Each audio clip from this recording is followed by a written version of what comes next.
नमस्कार माऊली. श्री स्वामी समर्थ. बरेच लोकांना संभ्रममध्ये अवस्थेमध्ये असतात की गुरुचरित्राची ही लिहिलेली भाषा कुठल्या भाषेत लिहिलेला आहे. तर बरेच लोकांचा संभ्रम असा होतो की गुरुचरित्र हा ग्रंथ हा संस्कृतमध्ये लिहिलेला आहे. तर संस्कृतमध्ये लिहिलेला नसून हा गुरुचरित्र हा ग्रंथ हा प्राकृत भाषा आहे. म्हणजे त्यावेळी गुरुचरित्र ज्या वेळेला लिहिलं गेलं तर त्यावेळची ती मराठी भाषा आहे.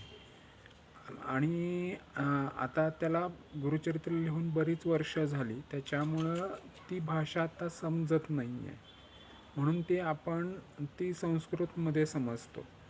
तर ह्या पाठीमागं गुरुचरित्र ते ते संस्कृतमध्ये समजण्यापाठीमागची दोन कारणं आहेत. पहिलं म्हणजे आपल्याला संस्कृत येत नाही, दुसरी गोष्ट म्हणजे प्राकृत भाषा समजत नाही. या दोन्ही गोष्टीमुळं आपला संभ्रम असा होतो की गुरुचरित्र हा संस्कृतमध्ये ग्रंथ आहे. तर पहिल्यांदा ती भाषा समजून घेणं गरजेचं आहे, तरच आपण त्याचा अर्थ समजू शकतो. धन्यवाद.